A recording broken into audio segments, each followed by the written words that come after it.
My stepmother called me white trash at Dad's funeral, until they read the will. The funeral home smelled like lilies and lies, every white flower arrangement a testament to the fiction that Victoria Montgomery had been a devoted wife to my father.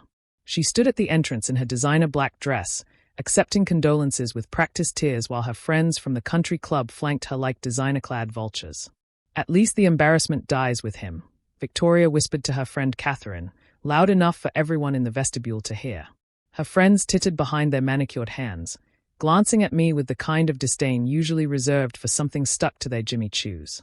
I stood near my father's casket, accepting condolences from his actual friends, the ones Victoria hadn't managed to drive away during their 12-year marriage.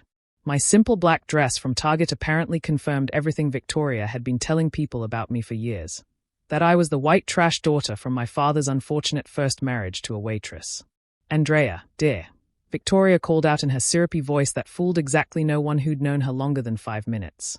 "Could you please move your vehicle from the front parking area? It's where the important guests need to park." My vehicle, a 10-year-old Honda Civic with a dent in the bumper, parked between Victoria's Mercedes and her friend Patricia's Range Rover. "Of course, Victoria," I said quietly, maintaining the same neutral expression I'd perfected over years of practice. "It's Mrs. Montgomery," she corrected sharply. "We may have been forced into proximity by your father's guilt, but we are not family." Forced into proximity. As if my father hadn't begged me to come home for holidays, hadn't called me every Sunday despite Victoria's attempts to isolate him. As if the only reason I existed in their sphere was through some obligation rather than love. "She gets nothing, right?" Patricia whispered to Victoria, not bothering to lower her voice enough. "I mean, everything goes to the legal wife." "Everything worth having," Victoria replied with satisfaction. "The estate, the investments, the properties. All mine. She can have whatever sentimental garbage is left in that storage unit her father kept. Probably photos of her trailer trash mother. My mother had been a kindergarten teacher who died when I was 12. She'd never lived in a trailer, but Victoria had constructed her own narrative about my origins and nothing, not even facts, would shake it." The lawyer, Mr. Harrison, cleared his throat from the podium. "If everyone could please take their seats, we can begin the reading of Mr. Montgomery's will." "Is that really necessary?" Victoria asked, irritation flashing across her Botoxed features. "Can't we handle this privately?" "Mr. Montgomery specifically requested the will be read immediately following the service, with all listed parties present," Harrison replied, his tone professionally neutral. Victoria sighed dramatically but took her seat in the front row, surrounded by her supporters. I sat 3 rows back, alone except for my father's friend Colonel Davidson, who patted my shoulder kindly. "Before we begin," Harrison said, pulling out an envelope marked with official seals, "Ms. Andrea Montgomery is required to return all items belonging to diplomatic security services." Victoria laughed, the sound sharp and cruel. "What?" Harrison continued reading from an official document. "As per State Department Protocol 7 Alpha, all cover identity assets must be returned upon completion of assignment." "Cover identity." Victoria's voice pitched higher. "What kind of joke is this?" "No joke, Mrs. Montgomery," Harrison replied. "Your stepdaughter's cover identity assets. She's been undercover for 8 years." The funeral home fell silent except for the hum of air conditioning and Victoria's sharp intake of breath. "That's absurd," Victoria sputtered. "She works at a bookstore. She drives a 10-year-old Honda. She shops at Target." "All part of her cover," Harrison explained, pulling out another document. "Ms. Montgomery, whose actual name is classified, is a senior intelligence officer with the State Department's Diplomatic Security Service. She's been operating under deep cover, protecting high-value targets from foreign intelligence services." Colonel Davidson stood up. "I can verify this. I've been her handler for the past 3 years." I looked at him in surprise. "Jim. Yo. Sorry, Andrea. Or should I say, Agent Reeves." He smiled slightly. "I was assigned to monitor you after the Bucharest incident. Make sure your cover stayed intact even with family stresses." "The Bucharest incident," someone whispered. Harrison continued reading. "Agent Reeves has operated in 17 countries, speaks 9 languages, and has prevented 3 assassination attempts on U.S. diplomats. Her work is so classified that even immediate family members were not informed for their own protection." Victoria had gone pale beneath her spray tan. "This is impossible. She's nobody. She's nothing. Her mother was a waitress. My mother was a cryptoanalyst for the NSA, I said quietly, standing for the first time. The kindergarten teacher story was her cover. She was killed in the line of duty when I was 12, which is why Dad never talked about her death. The room erupted in whispers. Your father knew. Victoria's voice cracked. Harrison nodded. Mr. Montgomery was fully aware of his daughter's career. In fact, he was instrumental in maintaining her cover. Every dismissive comment you made about Andrea, every insult you hurled, he documented. He knew she couldn't defend herself without compromising national security, so he kept records. Records. Victoria's friends were shifting uncomfortably now, probably remembering their own years of cruel comments. Harrison pulled out a thick folder. 14 notebooks full. Every time you called her white trash in front of guests. Every time you excluded her from family events claiming she'd embarrass you. Every time you told people she was a failure, a disappointment, someone her father was ashamed of. But he never defended her.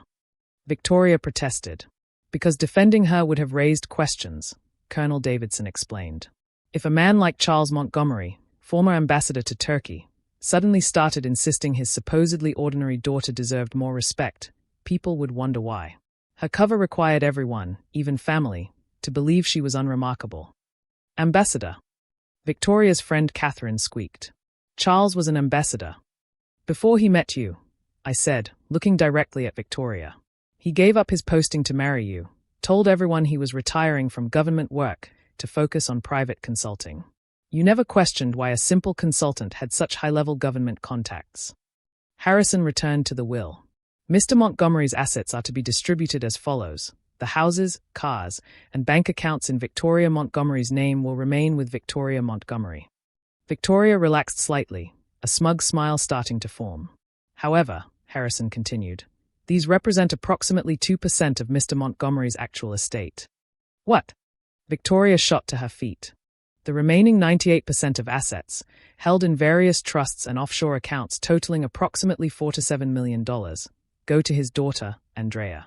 This includes the 17 safe houses maintained for her operational use, the investment portfolio managed through a Swiss bank, and controlling interest in the 3 security firms Mr. Montgomery established to support intelligence operations. $4 to $7 million. Victoria's voice was barely a whisper.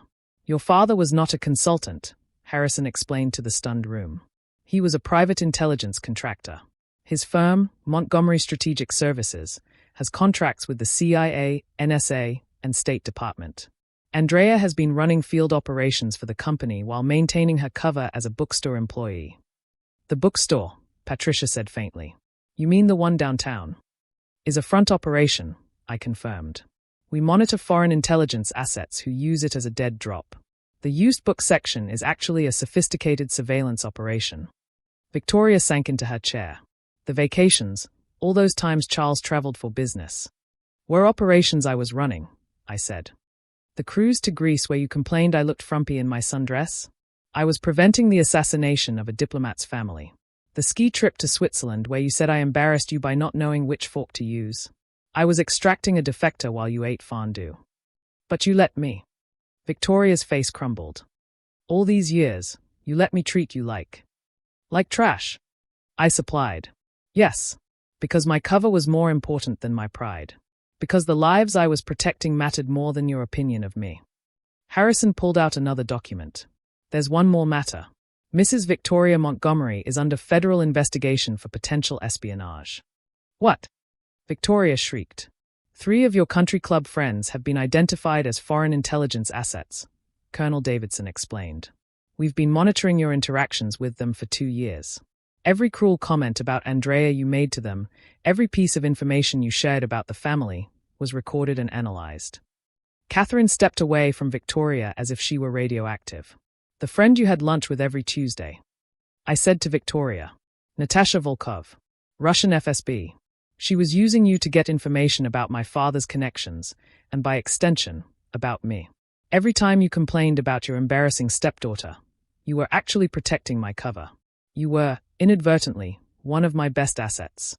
Victoria's mouth opened and closed soundlessly. Harrison cleared his throat. Agent Reeves, the State Department requires your decision on the Victoria Montgomery situation.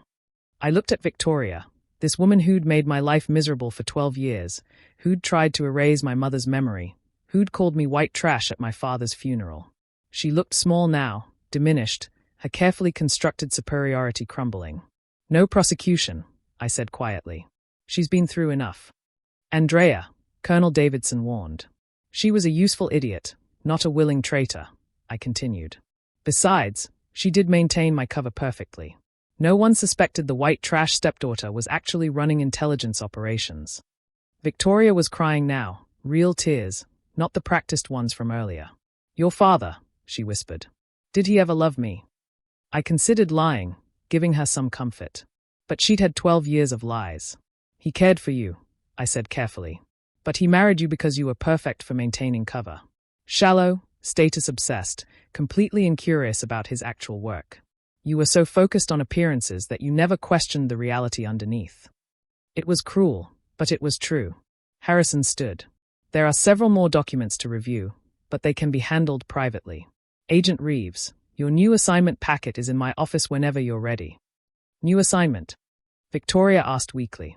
This cover is blown, I explained. Andrea Montgomery, the bookstore employee with the embarrassing car and Target wardrobe, ceases to exist today. I'll be relocated with a new identity within the week. As people filed out, murmuring in shock and confusion, Victoria remained seated, staring at nothing. Why? She finally asked. Why didn't you ever fight back? When I said those things, when I humiliated you. I paused at the door, looking back at the woman who'd tried so hard to diminish me. Because every insult you threw, every time you called me worthless, you were actually describing yourself. I was saving lives, protecting democracy, honoring my father's legacy and my mother's sacrifice. You were drinking wine at the country club and gossiping with Russian spies. I didn't know. No, you didn't. Because you never wanted to know. You saw what you wanted to see, someone beneath you, someone to mock, someone who made you feel superior. The truth is, Victoria, you were never important enough to know who I really was. You were just cover. I walked out, leaving her in the funeral home surrounded by wilting lilies and the wreckage of her assumptions. Outside, a black SUV waited. My handler, apparently Jim Davidson all along, held the door open. That was harsh, he said as we pulled away. That was 8 years of restraint finally ending, I replied, watching the funeral home disappear behind us. She called me white trash at my father's funeral. At the funeral of a man who gave his life to intelligence work, whose daughter followed in his footsteps, whose legacy she never even tried to understand. Your new identity is ready, Jim said, handing me a passport. Samantha Chen, art dealer, San Francisco. I looked at the photo, me, but not me. Another cover, another life, another chance to be underestimated by people who confused money with class, designer labels with worth. The Russian FSB agent, Natasha, I asked. Are we bringing her in? Tomorrow. Victoria's testimony will be useful, even if she didn't know she was providing it. I thought about Victoria, sitting in that funeral home, realizing her entire life had been a performance where she wasn't even the lead actor.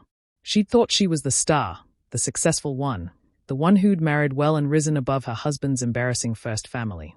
Instead, she'd been a bit player in an intelligence operation, useful only for her predictable snobbery and reliable cruelty. My father would have found it amusing. He'd always said the best cover was one that maintained itself, and Victoria had maintained mine perfectly. Every insult had been another layer of protection, every public humiliation another reason for foreign intelligence to overlook me. Agent Reeves. Jim said, You ready for the next assignment? I thought about my father, who'd spent his last years pretending to be less than he was so I could do the work that mattered. I thought about my mother, the waitress who'd actually died decrypting communications that saved hundreds of lives. And I thought about Victoria, who'd had everything, money, status, position, and had used it all to try to make others feel small. Ready, I said, closing Andrea Montgomery's file forever. Behind us, in a funeral home that smelled like lilies and revelation, Victoria Montgomery was learning that the white trash she'd sneered at for 12 years had been gold all along. She just hadn't had the class to recognize it.